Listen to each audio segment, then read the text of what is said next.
Data science versus web development. Which one should you study? In a nutshell, both data science and web development are excellent fields in IT, and both of them are in high demand.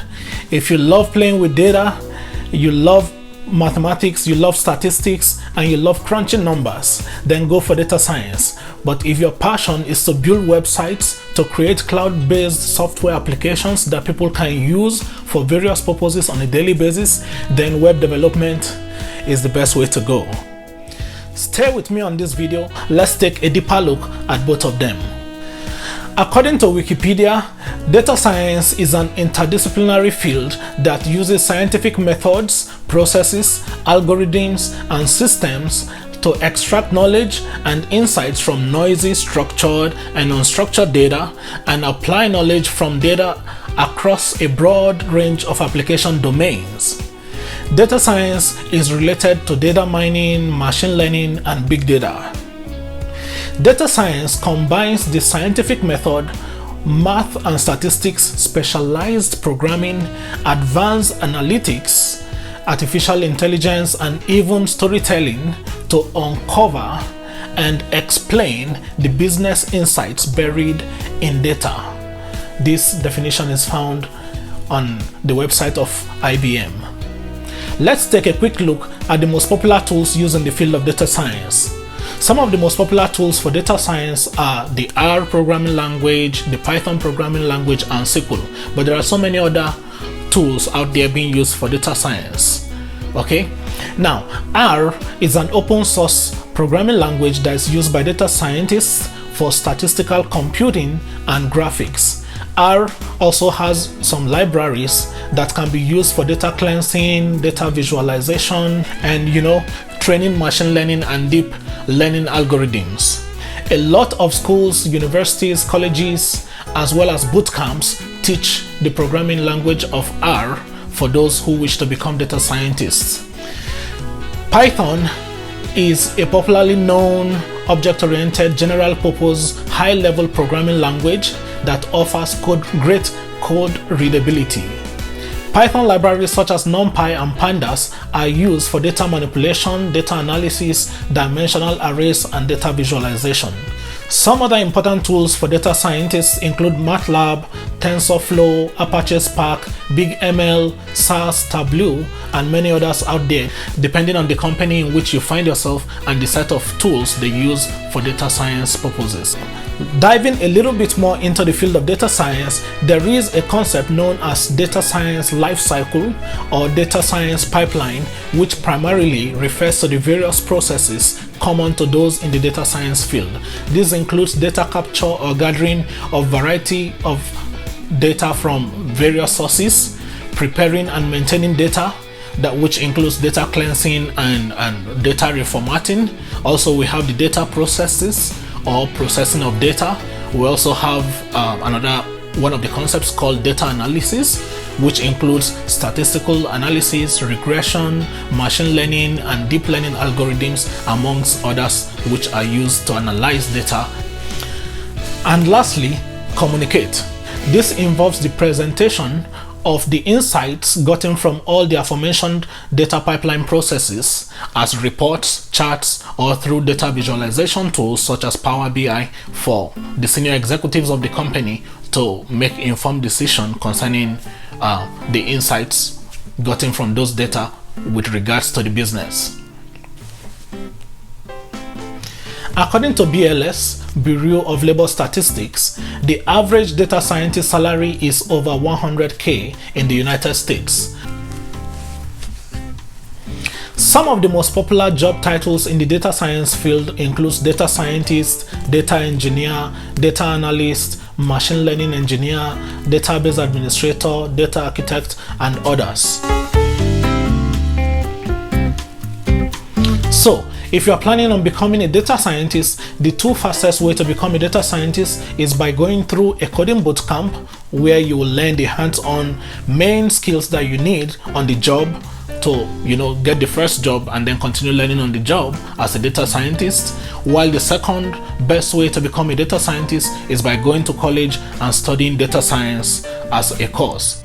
Of course, you must keep it at the back of your mind that going to college will take a longer time, minimum 2 years or 4 years, depends on what type of degree. Are you getting an associate degree, a bachelor's degree, or a master's degree in the field of data science? So it's all up to you. But one thing I will tell you right now is that the higher qualified you are, most of the time, the more respected you are, the more in-depth you know in the area of data science itself, and the better pay that you receive.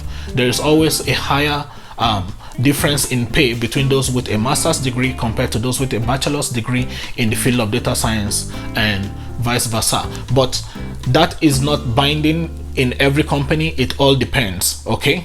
So don't take my word for it. Do your own research and decide for yourself what's the best way forward for you. Now let's take a look at web development. Web development simply refers to the art or the process of developing and maintaining web pages that are accessible to users online. Okay?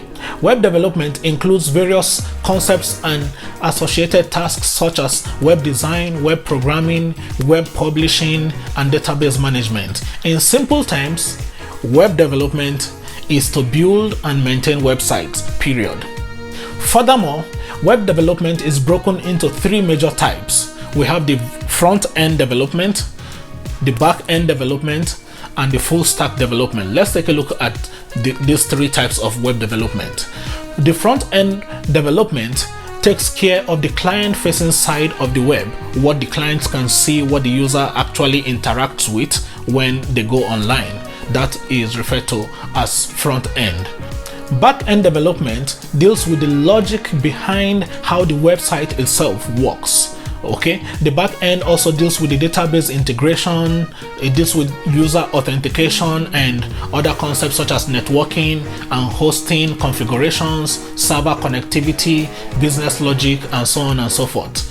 And then the third type of web development, which is the full stack development, refers to a combination of both the front end and the back end to make a whole, to make, just one person filling in both the tasks of a front developer and that of a back-end developer. So for you to become a full stack developer, you must combine both the skills of a front end and a back-end developer. These days, developers are expected to know a little bit of front end, a little bit of back end, or preferably even a full stack developer, so that they can juggle between either the front end or back end tasks. Depends on whatever work is available out there. But it is totally okay to start out as a full-time front-end developer or a back-end developer, and then you can learn all the other tools on the job. Depends on what is required of you. The average salary for a web developer in the United States is about $73,000 per year, and then it goes up from there. Now there are companies that pay way higher than that, okay, even into the 6 figures, but that is the average amount that is being paid, when you take a look at the statistics within the various states in the United States. Always remember that it depends on the company, the city and state in which you live in. That will determine what your pay level becomes. Web development has a lower entry barrier compared to data science. For example, if you have time to study hard, you study really well between 3 to 6 months, you can become a web developer. You can get a job as a front end or a back end, even a full stack developer in some companies. But to become a data scientist, you definitely need to put in more time, minimum I would say about 9 months to a year or even 2 years, to really lock down the skills that's required of you, to get a job and hit the ground running from the very first day that you resume that job. Again, if you already have prior knowledge in any form of development or in the IT field or computer science field, then it will be easier to just cross over into the field of data science with lesser time being spent trying to learn and know the skills in depth to be able to carry out your tasks sufficiently. Okay, but if you are starting out from scratch, then prepare to stay longer. All right, now popular tools for web development includes the IDE, which is known as integrated development environment, such as Visual Studio Code or Sublime Text, okay. So that is needed for web development. That's where you're going to be coding or writing out all the code for the website itself. And then you need to know you need to have the knowledge of HTML, CSS, JavaScript, NPM, which stands for Node Package Manager, okay, for JavaScript. And then it's very important for you to as well know one of the front-end frameworks or libraries such as React, Vue, or Angular. It's very important to also know some database like MySQL or MongoDB. Another tool that you'll be needing as a web developer is Postman, GitHub, and SAS. All right, there are so many other software tools out there, okay, for example WordPress, Envato, and many others that are being used to build web pages. All right, so it depends on whichever area you are drawn to. Go ahead and learn it very well, and you'll definitely get a job. Okay, there are so many jobs out there. It's highly in demand, the field of web development, as much as that of data science. So this list that I just gave is not an exhaustive list. There are so many other tools that you can use for web development. All right, people, there you have it. Neither is better than the other. They are two separate fields that have different processes, different ways of operation, different modalities, different tasks being performed. All right, in the field of data science is different from that of web development. So check out both of them, decide for yourself which one do you want to pursue. If you love crunching numbers, you love statistics, you love mathematics, go ahead with data science. But if you love just designing and making something beautiful, building something that people of regular day life like you and me can interact with, then web development is the way to go. There is just a very little overlap in terms of skill set of a data scientist and a web developer, but they are two completely different fields. Do your research once again and go for the one that you are most passionate about. Perhaps you are not the technically oriented type, or you just don't like anything that will stress you, you don't like coding, you don't want to deal with all of that. Then a good role in the tech field for you might be to become a Scrum Master or a product owner. Okay, I'm gonna leave the link below this video or somewhere up here. Click on it to watch my video on how you can become a certified Scrum Master and then find your way into a Scrum Master role. Finally, don't forget to hit the subscribe button if you are new to this channel, of course. Also, hit the notification bell and stay informed of new videos that will be uploading weekly. Thank you very much for watching. I'll see you next time.